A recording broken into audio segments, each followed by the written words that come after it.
Hello everyone, welcome to battle IAS. I hope आप सब लोग बहुत अच्छे होंगे। आज की वीडियो में हम 12 जनवरी का न्यूज़पेपर एनालिसिस करेंगे। इसमें टोटल मैंने 5 आर्टिकल लिए हैं, जिसमें पहला आर्टिकल बात करता है इंडिया के द्वारा प्रपोज किया गया स्मार्टफोन के सिक्योरिटी रूल्स। यहाँ पे आपको बताऊंगा क्या की रूल्स हैं, किन की रूल्स के ऊपर जो बड़े बड़े टेक जाइंट्स हैं उन्होंने पुशबैक दिया है, और यहीं पे कुछ ऐसे की पॉइंट्स हैं जो कि गवर्नमेंट की फैक्ट चेक यूनिट ने कहा है कि गवर्नमेंट ने ऐसा कुछ भी नहीं कहा है। लेकिन मैं आपको द हिंदू में जो पॉइंट आए पहले वो समझाऊंगा, आपको पढ़ना क्या है यूपीएससी के लिए वो बताऊंगा, और किस चीज़ के ऊपर जो गवर्नमेंट है उसने कहा है कि ये गलत है, जो कुछ पेपर में निकाला गया मैं वो भी आपके साथ डिस्कस करूंगा। लेकिन आखिरी में एक ही चीज़ रहेगी कि पेपर में क्या पूछा जा सकता है। नेक्स्ट आर्टिकल बात करता है आंध्र प्रदेश की ग्राउंड वाटर क्वालिटी रिपोर्ट आई है। यहाँ पे आपको बताऊंगा कि जो ग्राउंड वाटर में कंटेमिनेशन है उसमें क्या मेजर रीजंस हैं, क्यों हो रहे हैं, और अगर कोई इंप्रूवमेंट हुआ है तो वो क्या है। और जब मैं इतना सब कुछ बताऊंगा तो आप इस क्वेश्चन के लिए पॉइंट्स आसानी से वहां से पिक कर पाएंगे। नेक्स्ट आर्टिकल बात करता है मध्य प्रदेश ने लॉन्च किया है स्वच्छ जल अभियान जब इंदौर में वाटर कंटेमिनेशन बढ़ जाता है। नेक्स्ट आर्टिकल बात करता है यूएसए के विड्रॉल के बाद, यूएसए ने विड्रॉल आपने रिसेंटली सुना होगा कहाँ कहाँ से किया है, जो ग्लोबल क्लाइमेट कमिटमेंट्स हैं या यूनाइटेड नेशन के द्वारा की गई डिफरेंट डिफरेंट मल्टीलैटरल कमिटमेंट्स हैं, उन सब से विड्रॉल के बाद कैसे आइसोलेशन जो किया है यूएसए ने, जो एथनो नेशनलिज्म का कॉन्सेप्ट निकल के आ रहा है, मैं वो डिस्कस करूंगा आपके साथ। आपको याद होगा जीएस पेपर 1 में अगर स्पेसिफिक टर्म में सिलेबस पढ़ोगे तो वहां पे आपको क्या दिखेगा, कम्युनिज्म दिखेगा, कम्युनलिज्म दिखेगा। तो वहां पे आप ये कॉन्सेप्ट भी ऐड कर सकते हो, कभी भी अगर क्वेश्चन पूछा जा रहा है तो वो की पॉइंट आपके दिमाग में रहेगा कि ये होता क्या है। साथ ही साथ इसको आप जीएस पेपर 4 में भी यूज कर पाएंगे कि किस तरीके से गवर्नेंस में ओवरऑल प्रॉब्लम होती है, किस तरीके से एक ओवरऑल जो एथिक्स होते हैं डिफरेंट डिफरेंट जो ग्लोबल क्लाइमेट ट्रीटीज हैं या यूनाइटेड नेशन के द्वारा लॉन्च की गई डिफरेंट डिफरेंट जो कन्वेंशंस हैं उसमें कैसे प्रॉब्लम क्रिएट होती है अगर कोई इतनी बड़ी कंट्री एक यूनिलैटरल मेजर्स ऐसे लेगी। उसके बाद आर्टिकल बात करता है, एक एडिटोरियल है बेसिकली, ये बात करता है डीलिमिटेशन और उसका सदर्न स्टेट के ऊपर क्या इंपैक्ट पड़ता है। इसका एक प्रॉपर कोर आर्गुमेंट होगा जो आपके साथ में डिस्कस करूंगा। इस पूरे आर्टिकल की समरी आप बैटल आईएएस के टेलीग्राम चैनल से डाउनलोड कर सकते हैं। चलिए स्टार्ट करते हैं अपना पहला आर्टिकल। अब अगर आप पहले आर्टिकल की बात करोगे तो यहां पे आप सोर्स देखिए क्या लिखा है, ये ड्यूटर्स ने लिखा है। लेकिन अब जब ये मैंने पूरा आर्टिकल पढ़ा तो मुझे हल्का सा कॉन्ट्रडिक्टरी लगा, लेकिन जब इसको प्रॉपर तरीके से फैक्ट चेक किया गया तो गवर्नमेंट की ही फैक्ट चेक यूनिट ने ये बात कही है कि भैया हम कोई ऐसा प्रपोजल एज सच लेकर के नहीं आए हैं। प्रपोजल इन द सेंस हम पुश नहीं कर रहे हैं, हम फोर्स नहीं कर रहे हैं जो बड़े बड़े टेक जाइंट्स हैं उनके ऊपर। बट बाकी क्लैरिटी विद टाइम निकल के आएगी, लेकिन यहां पे हम जान क्या सकते हैं मैं आपको वो बताता हूं। जो आर्टिकल है पहले उसके रेफरेंस से बात करता हूं। इंडिया कंसीडर कर रहा है Indian telecom security assurance requirement. अब ये है क्या, यहां पे आपको ITSAR के बारे में पता होना चाहिए, पर्टिकुलरली फॉर स्मार्टफोन्स। ये ड्राफ्ट 23 में किया गया था।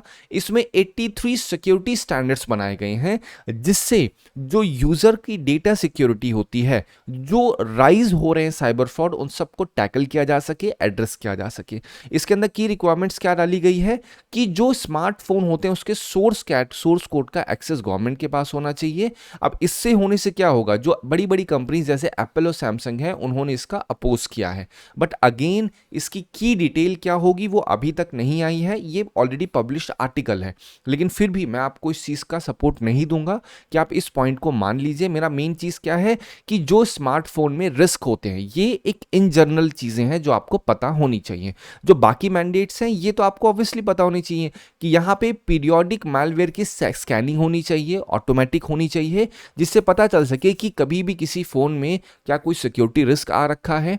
यहाँ पे जो 1 साल कोई भी डिवाइस अगर होती है तो उसके 1 साल तक का लॉक को रिटेन करने की बात कही गई है। बैकग्राउंड एक्सेस जो होता है पर्टिकुलरली कैमरा, माइक्रोफोन या लोकेशन का जो डिफरेंट डिफरेंट एप्स को होता है उस पर रेस्ट्रिक्शन लाने की बात कही गई है। ठीक है, अब अगर मैं आपको सीधी बात करूं, यहाँ पे जो ITSAR है ये क्या है, ये प्रपोज सिक्योरिटी फ्रेमवर्क है गवर्नमेंट ऑफ इंडिया के द्वारा जो अप्लाई होता है स्मार्टफोन्स पर, टेलीकॉम जो इक्विपमेंट सोल्ड होते हैं उनके ऊपर। अब इसका मेन उद्देश्य क्या है, अगर आप मेन उद्देश्य की बात करेंगे तो मेन है कि जो साइबर थ्रेट्स हैं उनको प्रिवेंट करना, डेटा ब्रीचेस मालवेयर को टैकल करना। अब इस पूरे आर्टिकल को अगर आप स्किप भी कर देते तब भी कोई दिक्कत की बात नहीं है, लेकिन यहाँ पे बात किसके ऊपर हुई थी, Indian telecom security assurance requirement. अब ये एक बार ज़रूर आप देख लीजिएगा, बाकी विद टाइम जो भी अपडेट आएगा वो आपको मैं ज़रूर समझा दूंगा। मैं आपको डायरेक्टली पूरा का पूरा आर्टिकल समझा देता अगर ये मैं लाइन ना भी बोलता आपसे कि गवर्नमेंट ने फैक्ट चेक किया है, तो ऑब्वियसली आप जा करके नहीं करते, क्योंकि आप अगर वीडियो देख रहे हैं तो एक विश्वास से देख रहे हैं। इस वजह से मैंने डेलिबरेटली जा करके इसका फैक्ट चेक किया कि क्या ये सही है जो डाला गया है। तो गवर्नमेंट के सोर्स ने ये चीज़ डिनाई की है कि भैया हम कोई पुश नहीं कर रहे हैं इस चीज़ को लेकर के, बट स्टिल आने वाले समय में एग्जैक्टली पता चल जाएगा क्या है। आपको पता फिर भी क्या होना चाहिए, जो आपका इट्स है, जिसे हम लोग Indian telecom security assurance requirement कहते हैं, ठीक है। अगर आप देखिए इसका इंपैक्ट क्या होगा, पहली चीज़ तो क्या है, जो नेशनल साइबर सिक्योरिटी वो स्ट्रांग हो जाएगी, डेटा प्रोटेक्शन बेटर हो जाएगा, जो स्पाईवेयर मलिशियस एप्स हैं उनको रिड्यूस किया जा सकेगा। कंसर्न्स क्या जताया जा रहा है, अगर ये चीज़ें अप्लाई कर दी जाएगी तो रिस्क ऑफ आईपी और सोर्स कोड जो होगा लीक, वो चांसेस बढ़ जाएंगे। कोई भी अभी तक ऐसा नहीं हुआ है ग्लोबल लेवल पे कि ये चीज़ किसी कंट्री के द्वारा पर्टिकुलरली की जा रही है।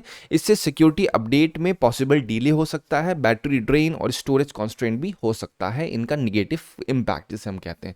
उसके बाद अगर आप क्वेश्चन देखोगे ये क्या कह रहा है, it mandates prior government approval before every minor software update. तो ऐसा कुछ भी नहीं है Indian telecom security assurance requirement में, तो 1 और 2 स्टेटमेंट यहाँ पे सही हो जाएगा। चलिए अब हम लोग बात करते हैं नेक्स्ट आर्टिकल पर। नेक्स्ट आर्टिकल किसके ऊपर बात करता है, ये बात करता है सेंट्रल ग्राउंड वाटर अथॉरिटी या सेंट्रल ग्राउंड वाटर बोर्ड ने स्टेट किया है अपने एनुअल ग्राउंड वाटर रिपोर्ट, जिसमें आंध्र प्रदेश को कहा है कि भैया ये स्टेट बोलते हैं जिसमें बहुत ही ज्यादा वाइड स्प्रेड कंटेमिनेशन हो रहा है उसके ग्राउंड वाटर में एज पर BIS स्टैंडर्ड। तो अब मैं आपसे बात करता हूं इसका केस क्या है। तो जो आंध्र प्रदेश है उसमें मल्टी कंटैमिनेंट्स हो रहे हैं, जो ग्राउंड वाटर है वो अलग अलग कंटैमिनेंट्स के द्वारा वो पॉल्यूट हो रहा है, कंटैमिनेट हो, इसमें फ्लोराइड भी है, यूरेनियम है, नाइट्रेट है, हैवी मेटल्स है, हाई सैलिनिटी है। कई सारी ऐसी एरियाज हैं जो BIS के ड्रिंकिंग वाटर लिमिट्स को भी पास कर जा रही हैं। सवाल उठता है कि ऐसा हो क्यों रहा है, क्योंकि यही चीज़ आपको पता होनी चाहिए, क्योंकि जो ग्राउंड वाटर है उसका ओवर एक्सट्रैक्शन हो रहा है, पहला रीज़न तो ये हो गया। उसके बाद क्या हो रहा है, जो वहाँ का हार्ड रॉक है वो भी एक रीज़न बन रहा है, जिसकी वजह से वहाँ पे फ्लोराइड और जो यूरेनियम बियरिंग मिनरल्स होते हैं वो एक्वाइफर से जब मिलते हैं, जब पानी ऊपर आता है तो उसमें कंटैमिनेशन हो जाता है उन सब चीज़ों का। ओवर एक्सट्रैक्शन तो एक रीज़न है ही। फिर यहाँ पे क्या है, जब सी वाटर का इंट्रूजन होगा तो वो भी सैलिनिटी बढ़ा देता है। एग्रीकल्चर प्रैक्टिस में क्या होता है, एक्सेस फर्टिलाइजर्स होता है, और जब इतना सब कुछ यूज़ होगा, ग्राउंड वाटर का इतना इस्तेमाल हो जाएगा और उसका रिचार्ज नहीं हो पाएगा, तो उससे टैंक्स, वेटलैंड, फॉरेस्ट कवर अपने आप रिड्यूस होना स्टार्ट हो जाएंगे। जो इंडस्ट्रियल या फिर जो जियोजेनिक मेटल्स होते हैं जैसे क्रोमियम, आर्सेनिक, ये नेचुरल सोर्सेज, और जो ह्यूमन एक्टिविटीज जैसे इंडस्ट्रियल एक्टिविटीज होती हैं वो भी एक रीजन होता है जिससे जा करके कंटैमिनेशन हो जाता है। और ये पर्टिकुलरली बात हम किसके रिगार्ड में कर रहे हैं, आंध्र प्रदेश के रिगार्ड में। अगर आप क्वेश्चन देखेंगे 2013 में क्या पूछा गया है, which of the following can be found as pollutant in the drinking water in some parts of India, arsenic, sorbitol, fluoride, formaldehyde और फिर आपका यूरेनियम। अगर आप ध्यान दोगे तो सॉर्बिटॉल के रेफरेंस में ये चीज़ आपको देखने को नहीं मिलेगी, तो आप क्या बोलोगे, आपको आर्सेनिक देखने को मिलेगा, फ्लोराइड देखने को मिलेगा, और कहाँ पे, यूरेनियम देखने को मिलेगा। ठीक है, तो ये सारी चीज़ें मैंने आपको ऑलरेडी समझा दी इसी आर्टिकल में ताकि आपको एक अंडरस्टैंडिंग हो सके। ठीक है, चलो अब बात करते हैं हम लोग नेक्स्ट आर्टिकल में। नेक्स्ट आर्टिकल बात करता है कैट बॉन्ड के ऊपर। अब यहाँ पे समझाऊंगा एक कैट बॉन्ड क्या होता है, कैटास्ट्रॉफी बॉन्ड भी जिसे कहते हैं। तो पहले समझिए, केरला बॉन्ड ने अर्ज किया है यूनियन गवर्नमेंट को कि भैया आप ना इंट्रोड्यूस कर दीजिए कैटास्ट्रॉफी बॉन्ड को। अब ये जो प्रपोजल है सबमिट किया गया है केरला के यूनियन बजट में। अब मैं आपको सीधी बात करूं तो कैटास्ट्रॉफी बॉन्ड होते क्या हैं, बेसिक भाषा में कहा जाए, आपके पास 100 रुपए है, मैं आपसे कहूँ भैया एक काम करो, आप ना मुझे 100 रुपए दे दो, तो आप बोलोगे क्यों दे दो, तो मैं कहूँगा भैया 100 रुपए का इस्तेमाल कभी भी कोई आपदा आएगी तो मैं वहां पे कर लूंगा। तो आप बोलोगे मेरा क्या फायदा, तो मैं बोलूंगा भैया अगर आपदा नहीं आई तो इसी 100 रुपए के ऊपर आपको मैं इंटरेस्ट भी तो दूंगा ना। तो बोले हाँ भाई ये तो ठीक है, लेकिन आप रिस्क तो ले ही रहे हो। है ना। तो यही है कैटास्ट्रॉफी बॉन्ड, जिसमें क्या होता है कि एक फाइनेंशियल इंस्ट्रूमेंट होता है जिसमें गवर्नमेंट इशू करती है और मनी को रेस करती है ताकि जो डिजास्टर से लॉस होते हैं उन सबको टैकल किया जा सके। इसमें प्री डिफाइंड डिजास्टर जो होती है, फ्लडिंग, साइक्लोन, अर्थक्वेक, ये सब क्या होते हैं, ये सब जब होते हैं तो जो भी इन्वेस्टर कैट बॉन्ड में इन्वेस्ट करता है उसकी मनी लूज हो जाती है और जो फंड होता है वो गवर्नमेंट के पास चला जाता है। और अगर कोई डिजास्टर नहीं आती है तो जो इन्वेस्टर्स होते हैं उन्हें हाई इंटरेस्ट मिलता है, प्रिंसिपल तो बैक मिलेगा ही मिलेगा। तो सवाल उठती है कि केरला में क्यों डिमांड किया जा रहा है कि भैया आप कैट बॉन्ड को इशू करना स्टार्ट करिए, क्योंकि केरला में फ्रीक्वेंट फ्लडिंग्स और लैंडस्लाइड देखने को मिल रहे हैं। स्टेट जो होता है उसमें क्विक एक्सेस नहीं मिल पा रहा है लार्ज डिजास्टर के फंड्स का, और जो करंट सिस्टम है उसमें पोस्ट डिजास्टर रिलीफ जो है वो बहुत ज़्यादा स्लो और अनसर्टेन है। कैट बॉन्ड्स क्या होता है, वो प्री अरेंज्ड होता है, उसकी लिक्विडिटी इमीडिएटली इस्तेमाल की जा सकती है और ये क्लाइमेट चेंज ड्रिवन होता है। मतलब अगर धीरे धीरे धीरे क्लाइमेट चेंज हो रहा है, एक्सट्रीम इवेंट्स हो रहे हैं, तो इस्तेमाल भी किया जा सकेगा पैसे का, तो उसी हिसाब से इंटरेस्ट भी मिलता है जो भी बॉन्ड होल्डर्स होते हैं। तो इसको काफ़ी ज़्यादा सही कहा जाता है। डिफरेंट डिफरेंट इन्वेस्टर्स जो होते हैं वो अपने पोर्टफोलियो को डाइवर्सिफाई करने के लिए इस बॉन्ड में इन्वेस्ट करते हैं। ठीक है, चलिए इम्पैक्ट क्या होगा अगर इसको इशू किया जाएगा, तो डिजास्टर रिस्पॉन्स फास्ट हो जाएगा। ये नहीं देखना होगा कि भैया हम कहां से पैसा उठाएं, कंटिजेंसी फंड से निकालें या फिर कहीं किसी पब्लिक फंड से निकालें पैसा। जो फिस्कल स्ट्रेस है सेंटर और स्टेट के ऊपर वो रिड्यूस हो जाएगा। जो रिस्क शेयरिंग है कैपिटल मार्केट में वो प्रमोट होगी। डिजास्टर की प्रिपेयर्डनेस भी एनकरेज हो जाएगी। कंसर्न्स क्या है, यहां पे ट्रांजैक्शन कॉस्ट ज्यादा हो सकती है। एक प्रॉपर तरीके से रोबस्ट डिजास्टर का डेटा होना चाहिए जिससे लोगों को पता चल सके कि किस तरीके से यहां पे इन्वेस्ट करना है। ठीक है, चलो अब हम लोग बात करते हैं नेक्स्ट आर्टिकल। नेक्स्ट आर्टिकल बात करता है मध्य प्रदेश ने लॉन्च किया स्वच्छ जल अभियान। अब हुआ क्या है पहले ये समझो। मध्य प्रदेश में डायरिया का आउटब्रेक हुआ इंदौर में, और ये क्यों हुआ, क्योंकि कंटैमिनेटेड गवर्नमेंट सप्लाइड वाटर की वजह से कई डेथ्स हो गई। तो इस वजह से गवर्नमेंट ने क्या किया, उन्होंने state wide clean water campaign जिसका नाम है स्वच्छ जल अभियान लॉन्च किया है 2 फेजेस में। जो एक फेज आपका 10 से 28 फेब चलेगा, 10 जनवरी से 28 फेब। दूसरा फेज 1 मार्च से 31 मार्च। तो यहां पे क्या है, कुछ की फाइंडिंग्स देखी जाए तो वाटर के सैंपल में पॉलीमाइक्रोबियल कंटैमिनेशन देखने को मिला है। अभी मैं आपको समझाऊंगा पॉलीमाइक्रोबियल कंटैमिनेशन होते क्या हैं। यहां पे प्रेजेंस मिले हैं फीकल कॉलीफॉर्म्स के, ई कोली के। ये सब क्या है, ये सारे ऐसे बैक्टीरियाज होते हैं जो बहुत दिक्कत पैदा करते हैं बॉडी में। यहीं पे मैंने आपको समझा भी दिया, पॉलीमाइक्रोबियम कंटैमिनेशन का मतलब होता है जब multiple disease causing micro organism की प्रेजेंस हो वाटर के अंदर, जिसमें वायरस, पैरासाइट, बैक्टीरिया, ये सब एट द सेम टाइम हो वाटर में या फिर खाने में। तो ये स्वच्छ जल अभियान क्या है, state wide clean water drinking campaign है मध्य प्रदेश के द्वारा। ये क्या इंक्लूड करती है, इसके अंदर जो ड्रिंकिंग वाटर के सोर्सेज हैं उनको टेस्ट किया जाएगा, वाटर को क्लीन किया जाएगा, पाइपलाइन के जो लीकेजेस हैं उनको डिटेक्ट किया जाएगा, जीआईएस मैपिंग की जाएगी वाटर की और सीवर लाइंस की, ताकि कंटैमिनेशन पॉइंट्स को पता लगाया जा सके। यहां पे रिपेयर किया जाएगा लीकेजेस का, इलीगल कनेक्शन का। जल सुनवाई होगी, ध्यान रखिएगा, जल सुनवाई ये आप मेंशन कर सकते हो कहां पे, गवर्नेंस में भी यूज कर सकते हो कि जल सुनवाई एक तरीका है जिससे पता लगाया जा सके कि लोगों को वाटर से संबंधित कौन कौन सी दिक्कतें हो रही हैं। ठीक है, चलिए हम लोग बात करते हैं इसकी जरूरत क्यों है। क्योंकि पॉलीमाइक्रोबियल कंटैमिनेशन बहुत ज्यादा सीवियर होता है, अगर होगा तो इससे गवर्नमेंट के ऊपर जो हेल्थ इंफ्रास्ट्रक्चर है उसके ऊपर काफी बर्डन हो जाएगा। जो मिक्सिंग होती है सीवर और ड्रिंकिंग वाटर सप्लाईज की या वाटर पाइपलाइन की, वो भी बहुत ज्यादा इंपैक्ट करती है। इस वजह से हमें इसकी नीड है। इससे क्या होगा, वाटर बोर्न डिसीज का रिडक्शन होगा, जो अर्बन रूरल वाटर सेफ्टी है वो इंप्रोवाइज होगी, अकाउंटेबिलिटी एनहांस हो जाएगी इससे। ठीक है, चलिए अब हम लोग बात करते हैं नेक्स्ट आर्टिकल। नेक्स्ट आर्टिकल क्या बात करता है, यूएसए ने जो विड्रॉल किया है ग्लोबल क्लाइमेट और मल्टीलैटरल कमिटमेंट से। अगर आप ध्यान दोगे यहाँ पे किसके ऊपर बात हो रही है, एथनो नेशनलिज्म के ऊपर। अब मैं आपको समझाता हूँ एथनो नेशनलिज्म का मतलब क्या होता है। इसका मतलब होता है कि ये एक ऐसा कॉन्सेप्ट होता है जो डिफाइन करता है कि एक नेशन मेनली एक सिंगल एथनिक के द्वारा ही डिफाइन किया जा रहा है। वो सिंगल एथनिक हो सकते हैं, सिंगल रेस के हो सकते हैं, सिंगल लिंग्विस्टिक हो सकते हैं, या फिर कल्चरल आइडेंटिटी के हो सकते हैं। जो बाकी लोग होते होंगे उनको एज एन आउटसाइडर कंसिडर किया जाएगा। इसको हम लोग बोलते हैं एथनो नेशनलिज्म। अब जो ट्रंप एडमिनिस्ट्रेशन उन्होंने अनाउंस किया यूएन के फ्रेमवर्क से विड्रॉल, अब ये जो बॉडी है ये ट्रंप कर रही है कि भैया ये सारी की सारी चीजें ट्रंप ने, मतलब उनके एडमिनिस्ट्रेशन ने कहा है कि यूएन की बॉडीज या फिर जो डिफरेंट डिफरेंट कन्वेंशन है वो यूएस के इंटरेस्ट के अगेंस्ट है। तो अब इससे क्या हो रहा है, यूएसए ने एग्जिट कर दिया पेरिस क्लाइमेट से भी। अब ये चीज क्यों की जा रही है, अब क्यों की जा रही है वो एक अलग चीज है। पॉइंट है कि ये सारे के सारे रिवर्स एक्शन है। बिडेन एरा में क्या हुआ था, जब जो बाइडेन थे तो वहां पे क्लाइमेट और मल्टीलैटरल कमिटमेंट्स में अच्छी खासे लेवल पे वहां पे आप बोल सकते हो कमिटमेंट किया था यूएसए, लेकिन अब सब कुछ रिवर्सल मोड पे चला जा रहा है।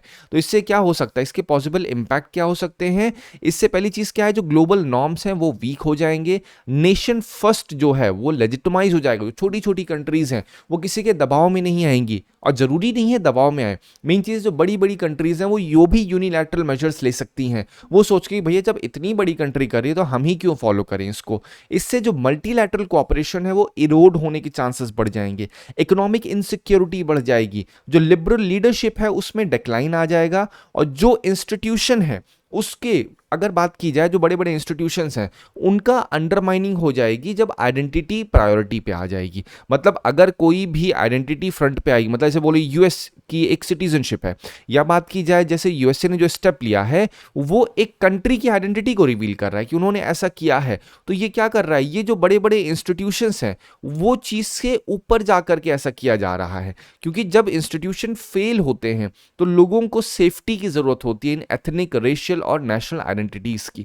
तो ये चीज लोगों के दिमाग में डाल सकती है कि भैया हमें ना आइडेंटिटी का ज्यादा वरीयता देनी होगी कंपेयर टू जो डिफरेंट डिफरेंट इंस्टीट्यूशंस है। This is the reason why it is written over here कि आइडेंटिटी ओवर इंस्टीट्यूशंस, कि हमें अपनी पहचान पे ज्यादा फोकस करना होगा। जैसे यूएसए कर रहा है अमेरिका फर्स्ट, तो ऐसे दूसरी कंट्रीज भी करेंगी, तो वो यूएन फर्स्ट नाम की चीज को पूरी तरीके से साइडलाइन या फिर अंडरमाइन कर देंगे। ठीक है, चलो अब हम लोग बात करते हैं नेक्स्ट आर्टिकल पे। नेक्स्ट आर्टिकल बात करता है डीलिमिटेशन के ऊपर। अब होता क्या है, जो सदर्न स्टेट हैं उन्होंने अपनी पॉपुलेशन को रिड्यूस किया है, पॉपुलेशन ग्रोथ रिड्यूस की है थ्रू बेटर हेल्थ और एजुकेशन। बट अब उनके ऊपर या वो उनकी खतरा फील हो रहा है कि उनका जो फिजिकल और पॉलिटिकल पावर है वो रिड्यूस हो सकता है, क्योंकि जो फाइनेंस कमीशन है उसने 50% वेटेज दिया है पॉपुलेशन को। इससे क्या होगा, जो टैक्स डिवोल्यूशन है, जो टैक्स का पैसा दिया जाता है साउथ को, वो रिड्यूस हो सकता है, क्योंकि पॉपुलेशन जब रिड्यूस होगी तो जिस स्टेट में ज्यादा पॉपुलेशन होगी वहां पे टैक्स का पैसा ज्यादा दिया जाएगा।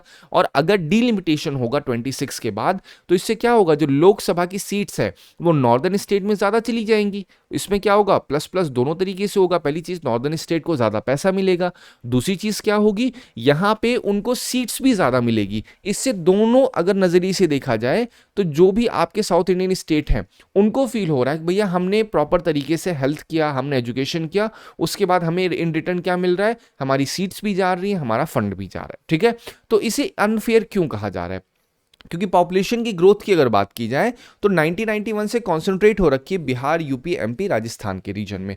साउथ को अक्सर ये चीज कहा गया है कि वो सक्सेस के लिए पीनलाइज किया जाता है पॉपुलेशन कंट्रोल में। इससे क्या होता है, जो आपकी एमपी की पॉपुलेशन है वो काफी ज्यादा रिड्यूस रहती है, इससे पार्लियामेंट में इन्फ्लुएंस कम होता है। अगर यहाँ पे हम कॉन्स्टिट्यूशनल कॉन्टेक्स्ट की बात करें तो यहाँ पे क्या हुआ है, 84th कॉन्स्टिट्यूशनल अमेंडमेंट एक्ट 2001 ने क्या किया था, लोकसभा की सीट्स को फ्रोज कर दिया था 2026 तक। इससे क्या है, इसका मेन एम था कि जो पॉपुलेशन स्टेबलाइजेशन है उसको रिवॉर्ड किया जा सके। लेकिन अब देखोगे सेंसस डिले हो गया, एक्सपेक्ट किया जाए 28 तक। अब ये फॉलो किया जाएगा डीलिमिटेशन कमीशन के ऑर्डर के हिसाब से। अब आपको पता है डीलिमिटेशन जो होता है उसमें जो कुछ भी डिसीजन या जो कुछ भी वो सीट्स का डिवीजन करते हैं उस पर कोई कुछ नहीं, किसी कोर्ट में या फिर कहीं पर भी उसके अगेंस्ट बोला नहीं जा सकता है। ये कुछ स्पेशलिटी होती है, यूपीएससी ने इसके ऊपर क्वेश्चन भी पूछा हुआ है। अगर बात की जाए क्या प्रपोज सोल्यूशन दिए जा रहे हैं, पहली चीज ये कही जा रही है कि भैया हमें ना लोकसभा की सीट को इंक्रीज कर देना चाहिए अप्रॉक्सीमेटली 866 बाय यूजिंग 2011 सेंसस। इससे क्या हुआ, कोई भी स्टेट अपनी सीट को नहीं लूज करेगा। या तो हमें इक्वल रिप्रेजेंटेशन देना होगा राज्यसभा में, जो कि पॉलिटिकल लेवल पे बहुत ही अनलाइकली है। विधानसभा की जो सीट्स हैं हमें उसे भी इंक्रीज करना होगा। ये सब क्या है, ये सारे प्रोबेबल प्रपोज सोल्यूशन दिए गए हैं इस एडिटोरियल में। इसके साथ क्या कहा गया है बेस्ट ऑप्शन कि 60% सीट्स बाय पॉपुलेशन देनी चाहिए, 40% बाय डेमोग्राफिक परफॉर्मेंस देनी चाहिए, क्योंकि ये इंस्पायर हो रहा है यूरोपियन यूनियन के पार्लियामेंट मॉडल से। वहां पे भी ऐसे ही होता है, वहां पे ये नहीं होगा कि जहां पे पॉपुलेशन ज्यादा है वहां पे ज्यादा मिल रहा है, अगर कोई डेमोग्राफिक लेवल पे अच्छी परफॉर्मेंस दे रहा है तो उसको उसका क्रेडिट भी मिलता है। अब इसका की जस्टिफिकेशन कहां से आ रहा है? फाइनेंस कमीशन ने ऑलरेडी मल्टीपल क्राइटेरिया कहा है टैक्स को देने के लिए, मतलब पैसे को डिवाइड करने के लिए अलग अलग क्राइटेरियाज का इस्तेमाल करने के लिए कहा है, जिसमें इनकम डिस्टेंस है, पॉपुलेशन है, डेमोग्राफिक परफॉर्मेंस भी है और टैक्स एफर्ट भी है। तो ये चीज क्या है, अगर फाइनेंस कमीशन रिवॉर्ड कर रहा है पॉपुलेशन कंट्रोल को तो डीलिमिटेशन कमीशन को भी करना चाहिए। ये पूरा एडिटोरियल इसके ऊपर डिस्कशन कर रहा है। अगर आप बात करेंगे 2012 का सवाल, ये आपके लिए एक होमवर्क है, आप इसको एक बार करिएगा। मैंने आपको ऑलरेडी बता दिया क्या कह रहा है यहाँ पे, the order of delimitation can not be challenge in a court of law, अभी मैंने आपको बताया।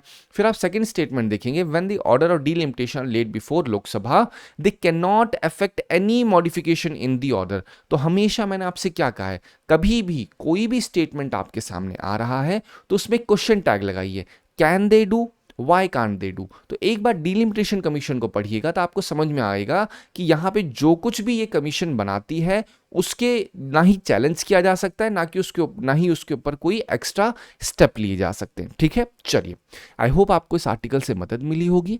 Thank you so much for watching this video.